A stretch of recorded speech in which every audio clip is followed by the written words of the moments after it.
नमस्कार, आप देख रहे हैं खबर उत्तर प्रदेश। मैं हूं आपके साथ तन्वी। रुक करते हैं खबरों का, लेकिन उससे पहले नजर डालते हैं इस वक्त की हेडलाइंस पर। रामनगरी अयोध्या में 19 अक्टूबर को दीपोत्सव में 26 लाख दीप जलाए जाएंगे। सीएम योगी के निर्देश पर ग्रीन फायरवर्क्स शो भी होगा। उत्तर प्रदेश में 22,000 करोड़ रुपए की लागत से बनेंगी सड़कें व पुल। सीएम योगी ने विधायकों सांसदों से मीटिंग में कही बड़ी बातें। उप मुख्यमंत्री केशव प्रसाद मौर्य का चित्रकूट दौरा। आज प्रजापति महासम्मेलन में शामिल होंगे। जनप्रतिनिधि व पदाधिकारियों के साथ करेंगे बैठक। उत्तर प्रदेश में आरटीई के तहत मिलने वाले एडमिशन के बदले नियम, अब दूसरे वाज में भी मिलेगा दाखिला। सहायक शिक्षक कंप्यूटर की अहर्ता को हाईकोर्ट में चुनौती। कोर्ट ने कहा बिना अनुमति अपॉइंटमेंट नहीं होगा। बांके बिहारी मंदिर में दर्शन के नियमों में हुआ बदलाव। अब नए सिरे से लगेंगी रेलिंग। वीआईपी दर्शन पर्ची व्यवस्था की गई बंद। आप देख रहे हैं के न्यूज, खबरों का सारथी। और चलिए अब रुक करते हैं खबरों का और खबर उत्तर प्रदेश की शुरुआत करते हैं लखनऊ की खबर से। लखनऊ से खबर आपको बता रहे हैं, जहां उत्तर प्रदेश के मुख्यमंत्री योगी आदित्यनाथ ने लोगों से सुझाव मांगे हैं। तो विकसित भारत लक्ष्य को साकार बनाएगा उत्तर प्रदेश, और कहा है कि विकसित यूपी 2047 लक्ष्य के लिए अमूल्य सुझाव दे। तो विकसित भारत के लिए उत्तर प्रदेश का संकल्प जरूरी है। सीएम योगी की तरफ से ये बातें कही गई हैं। उन्होंने कहा कि सुझाव सामर्थ्य उत्तर प्रदेश की संकल्पना को देंगे पूर्णता। विकसित भारत संकल्प यूपी बनेगा मील का पत्थर।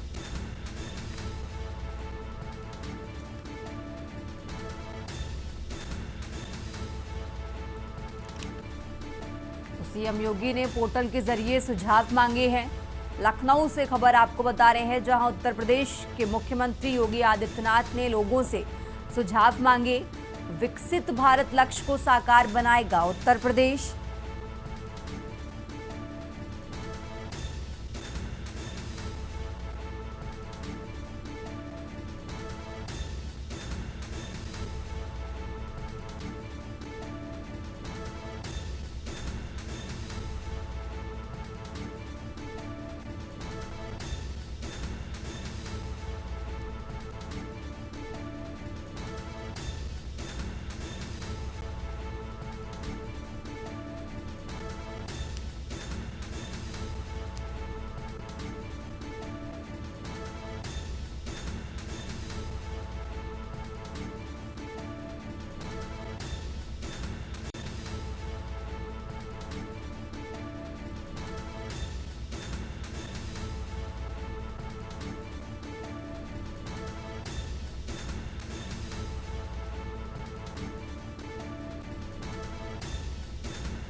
और इसी खबर पर ज्यादा जानकारी के लिए हमारे साथ मनीष तिवारी जुड़ चुके हैं। मनीष जी, इस तरीके से सीएम योगी ने लोगों से सुझाव मांगे हैं, पोर्टल के जरिए ये सुझाव दिए जाएंगे, क्या है पूरी जानकारी, इसको लेकर जरा दर्शकों को बताइए। जिस प्रकार से देखा जाए, उत्तर प्रदेश के मुख्यमंत्री ने एक पहल और भी की है। अपनी योजनाओं को लेकर के जो है लगातार उनके द्वारा जो है विस्तार जरूर किया जा रहा था। जिस प्रकार से अब ये देखा जाए कि एक बार मुख्यमंत्री ने अपने एक क्यूआर कोड और एक पोर्टल पे जो पोर्टल नंबर जारी करके जो है उन्होंने ये कहा है कि उत्तर प्रदेश की जनता जो है किसी प्रकार की जो समस्याएं हो या कोई सुझाव हो योजनाओं को लेकर के, तो वो क्यूआर कोड के माध्यम से या पोर्टल के माध्यम से सरकार को दे सकते हैं।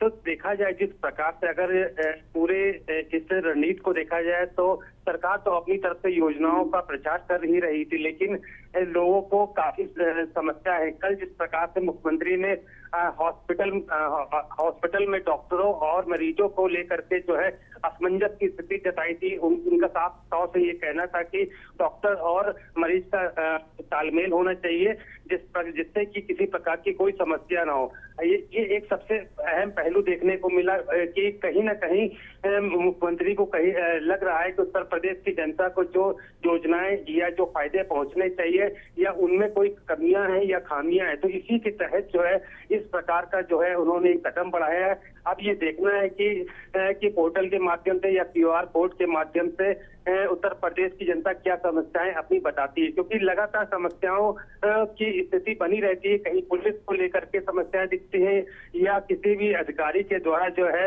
देखा जाए कि समस्याओं का समाधान देखने को नहीं मिलता है। अगर अभी देखा जाए जन समस्याओं में लेकर लखनऊ कानपुर सबसे फिसड्डी निकला, सबसे पीछे की लड़ी में था, जिसकी वजह से जो है यहाँ पर मुख्यमंत्री का ये कदम देखने को मिला, जहाँ पर DGP ने भी अपनी एक बैठक की और प्रेस कॉन्फ्रेंस के और उसके वीडियो कॉन्फ्रेंसिंग के जरिए जो है सारे अधिकारियों को एडवाइस दी कि जन सुनवाई करें, उनकी समस्याओं का समाधान निकाले। तो कह सकते हैं कहीं ना कहीं कुछ ना कुछ ऐसी चीजें निकल करके आ रही हैं जो सरकार की विपरीत जा रही है। इसी को देखा जा रहा है कि इसी के तहत जो है ये कदम उत्तर प्रदेश के मुख्यमंत्री के द्वारा उठाया गया है। जी ठीक है मनीष जी, बहुत बहुत शुक्रिया आपका तमाम जानकारी दर्शकों तक पहुंचाने के लिए। और ये लखनऊ से खबर आपको बता रहे हैं, जहां CM योगी आदित्यनाथ ने लोगों से सुझाव मांगे हैं। विकसित भारत लक्ष्य को साकार बनाएगा उत्तर प्रदेश, और इसी के चलते पोर्टल के जरिए उन्होंने लोगों से सुझाव मांगे हैं।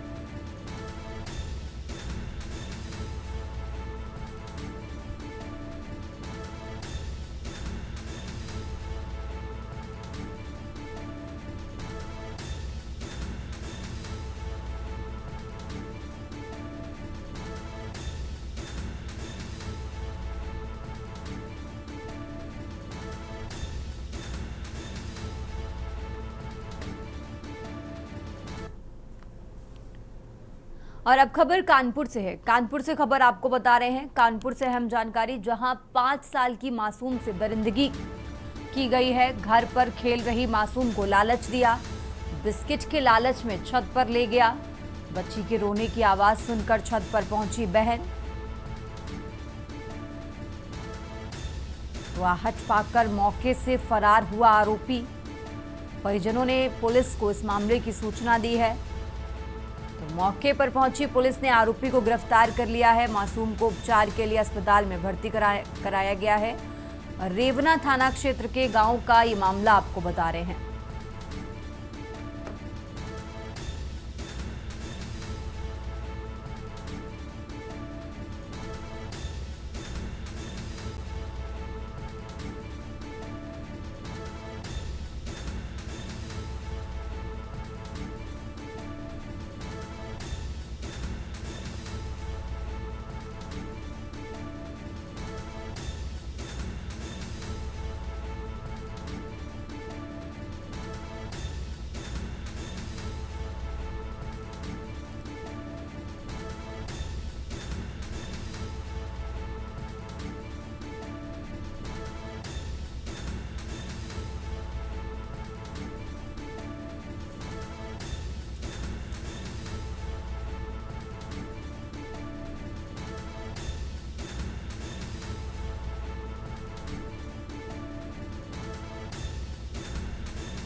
और इसी खबर पर ज्यादा जानकारी के लिए हमारे साथ विवेक जुड़ चुके हैं। विवेक, जिस तरीके से जानकारी मिल रही है कि मासूम बच्ची के साथ दुष्कर्म किया गया है, जो आरोपी है वो बच्ची का कौन था, कैसे वो उसके घर पहुंचा, पूरी जानकारी क्या है इसको लेकर?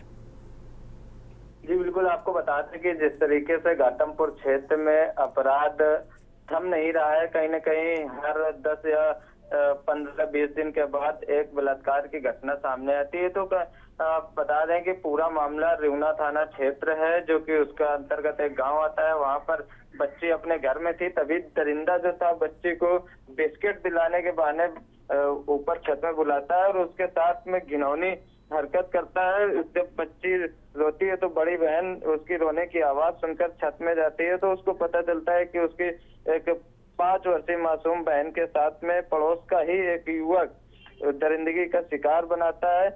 खून से लथपथ बच्ची को लेकर जब बड़ी बहन उसकी परिजनों का बीती बताती है, तत्काल प्रभाव से पुलिस कंट्रोल में सूचना दी गई। तब पुलिस हरकत में आई। पुलिस ने मुकदमा दर्ज कर लिया है, बच्ची को मेडिकल परीक्षण के लिए भेजा है और वहीं जो आरोपी है उसको पुलिस ने गिरफ्तार कर लिया है। अब देखने वाली बात यह है कि आप घाटमपुर क्षेत्र में जिस तरीके से लगातार ऐसे मासूमों के साथ जो घटनाएं हो रही हैं, उस पे पुलिस क्या कोई कठोर कदम उठाएगी या ऐसे ही मासूमों को दरिंदगी का शिकार होना पड़ेगा? ये एक पुलिस के लिए एक बड़ा सवाल है, क्योंकि अक्सर ऐसी घटनाएं घाटमपुर क्षेत्र में हो रही हैं। और जो सबसे बड़ी बात यह है कि जो दरिंदा है। ठीक है विवेक, बहुत बहुत शुक्रिया आपका तमाम जानकारी दर्शकों तक पहुंचाने के लिए। और ये कानपुर से खबर आपको बता रहे हैं। फिलहाल आरोपी को पुलिस ने गिरफ्तार कर लिया है।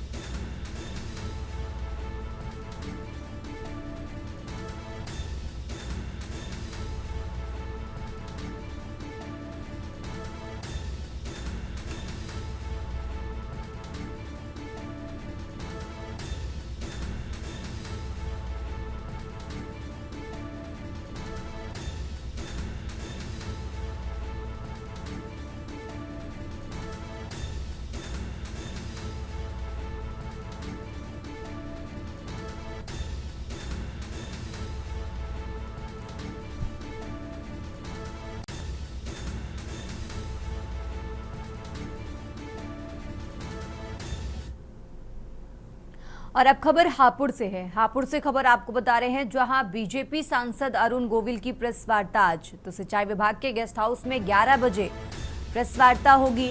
परिचय सम्मेलन को लेकर प्रेस वार्ता करेंगे अरुण गोविल। तो बीजेपी सांसद अरुण गोविल की प्रेस वार्ता आज करीब 11 बजे ये प्रेस वार्ता होगी। हापुड़ से खबर आपको बता रहे हैं, बीजेपी सांसद अरुण गोविल की प्रेस वार्ता आज। सिंचाई विभाग के गेस्ट हाउस में 11 बजे प्रेस वार्ता करेंगे। परिचय सम्मेलन को लेकर प्रेस वार्ता करेंगे अरुण गोविल।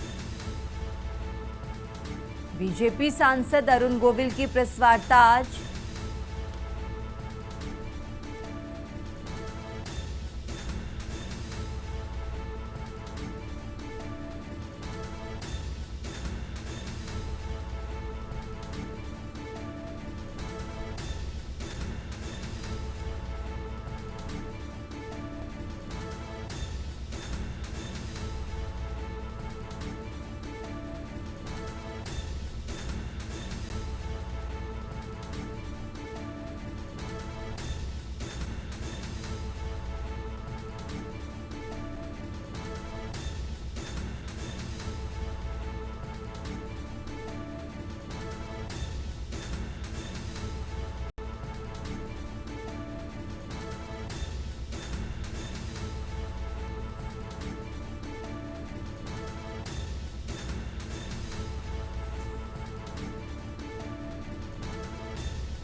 और अब खबर औरैया से है, जहां शिक्षा के क्षेत्र में एक सकारात्मक और प्रेरणादायक पहल करते हुए जिलाधिकारी डॉक्टर इंद्रमणि त्रिपाठी ने ग्रामीण क्षेत्र के बच्चों के लिए निःशुल्क कोचिंग सेंटर की शुरुआत की है, जो पिछले 18 महीनों से लगातार संचालित हो रही है।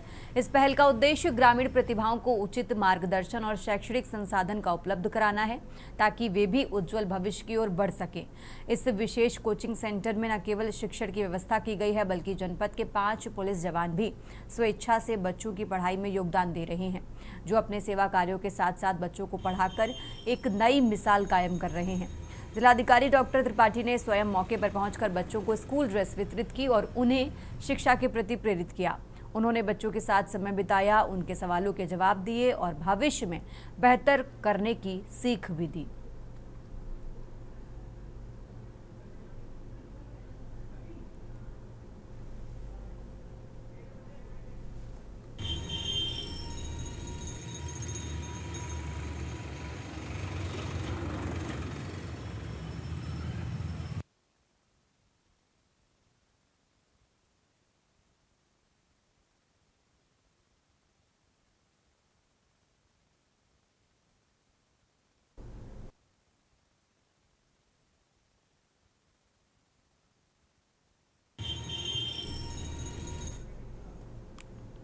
आगे बढ़ते खबरों में, हरदोई जनपद में मानवता को शर्मसार करने वाली एक घटना सामने आई है, जहां पड़ोस में रहने वाले 2 युवकों ने एक नाबालिग लड़की के साथ दुष्कर्म किया।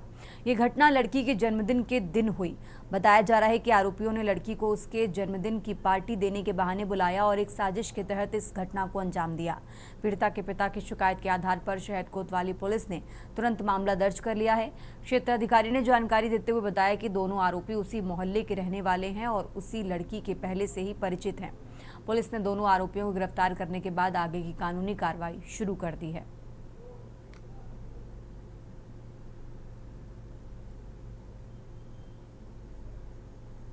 कल दिनांक 12 सितंबर 2025 को थाना कोतवाली शहर पर वादी द्वारा दी गई तहरीर, जिसमें उनके द्वारा बताया गया कि उनकी नाबालिग पुत्री के साथ उन्हीं के मोहल्ले के पड़ोस में रहने वाले 2 लड़के रुस्तम पुत्र सत्येंद्र और प्रियांशु पुत्र बबलेश द्वारा उनकी पुत्री को बहला फुसलाकर वो बर्थडे पार्टी लेने के बहाने बुलाया गया और उसके साथ गलत कार्य किया गया। इस संबंध में थाना कोतवाली शहर पर सुसंगत धाराओं में अभियोग पंजीकृत किया गया। दोनों अभियुक्त रुस्तम और प्रियांशु को पुलिस द्वारा गिरफ्तार किया गया है, जिला माननीय न्यायालय में पेश किया जा रहा है। इस प्रकरण में अन्य आवश्यक वैधानिक कार्रवाई प्रस्तुत है।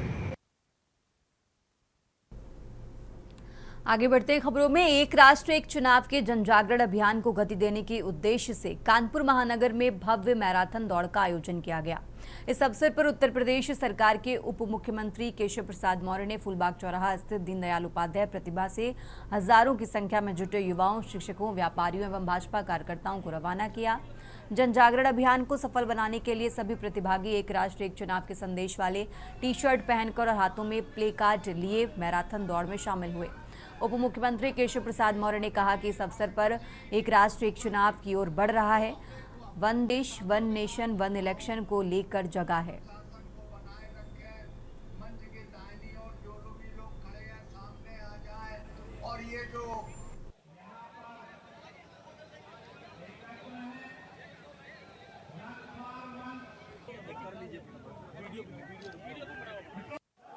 जल्दी पूरा करेंगे हम सब लोग।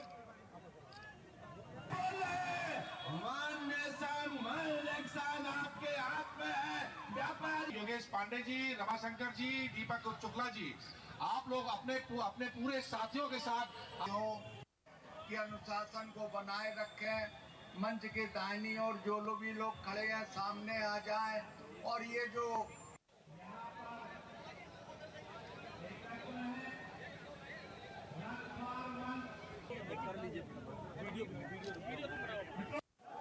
जल्दी पूरा करेंगे हम सब लोग।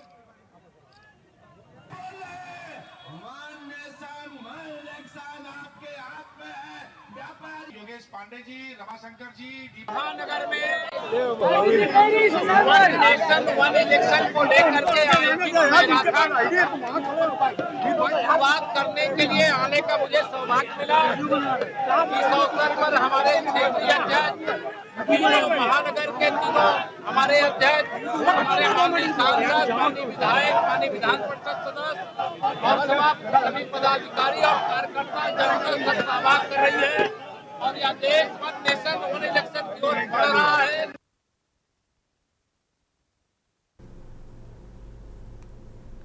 आगे बढ़ते खबरों में, गाजियाबाद में न्यायालय परिसर में एक लोक अदालत का आयोजन किया गया। इसका मुख्य उद्देश्य आपसी सहमति और सुलह समझौते के माध्यम से मामलों का निपटारा करके लोगों को त्वरित न्याय दिलाना है। इस लोक अदालत में विभिन्न प्रकार के मामले निपटाए जा रहे हैं, जिनमें पारिवारिक विवाद, चालान, बैंक संबंधित विवाद और बिजली विभाग से जुड़े मामले शामिल हैं। इन सभी विवादों को सुलझाने के लिए संबंधित विभागों के अधिकारी मौके पर मौजूद रहे।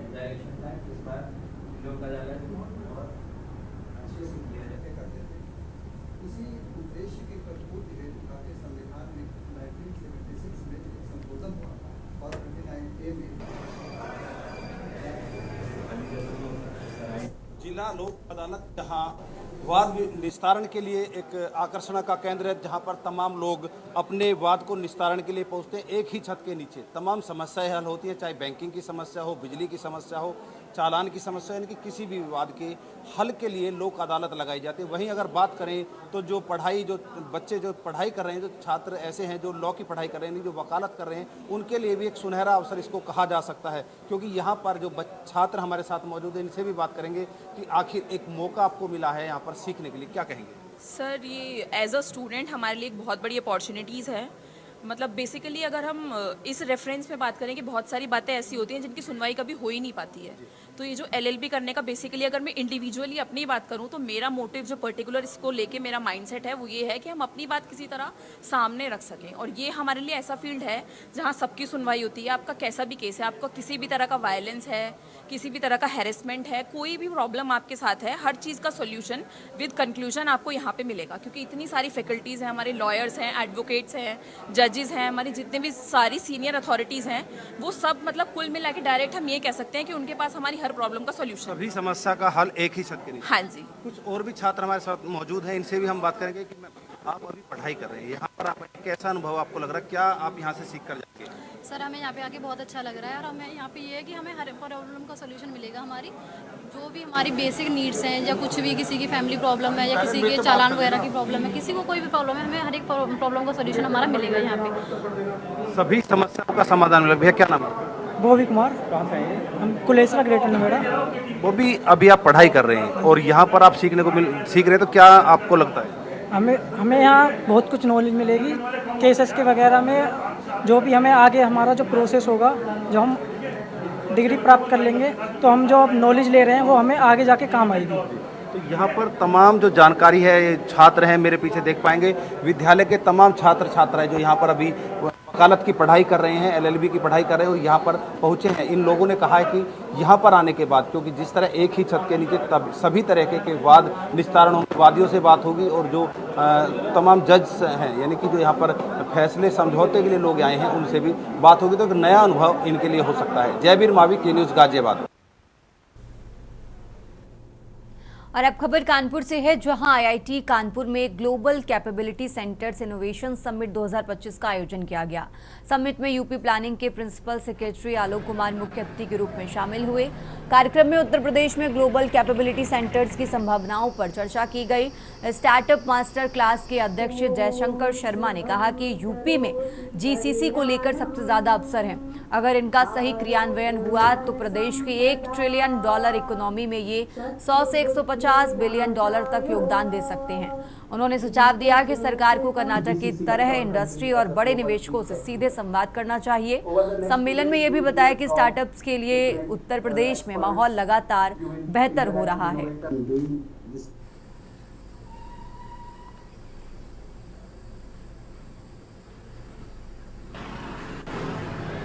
आज के सुबह में जो इनोवेशन हुआ था, उसमें ये इतनी बड़ी संभावना है कि उत्तर प्रदेश लार्जेस्ट स्टेट है, इसलिए लार्जेस्ट संभावनाएं हैं। जैसे कि बताया गया कि कुछ 50 साल या कुछ साल पहले यूपी का योगदान काफ़ी हाई परसेंटेज होता था यहाँ की इंडियन GDP में।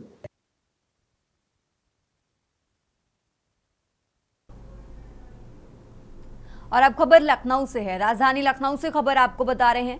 लखनऊ से अहम जानकारी, जहां टेक ऑफ के वक्त नहीं उड़ा विमान, हादसा चला है। सपा सांसद डिंपल यादव समेत 151 यात्री इस विमान में सवार थे। तो दिल्ली जा रहा इंडिगो का विमान रनवे पर ही रुका है। लखनऊ से बड़ी खबर आपको बता रहे हैं, जहां रनवे पर तेज रफ्तार भरने के बाद भी फ्लाइट रुकी। इंडिगो की लखनऊ दिल्ली फ्लाइट हवा में नहीं उड़ी। तो लखनऊ से बड़ी खबर आपको बता रहे हैं, फ्लाइट कैप्टन ने रनवे के अंतिम छोर से पहले रोका। टेक ऑफ के समय नहीं उड़ा विमान, बड़ा हादसा चला है। लखनऊ से खबर आपको बता रहे हैं, जहां सपा सांसद डिंपल यादव समेत 151 यात्री इस विमान में सवार थे। तो टेक ऑफ के समय नहीं उड़ा विमान, हादसा चला।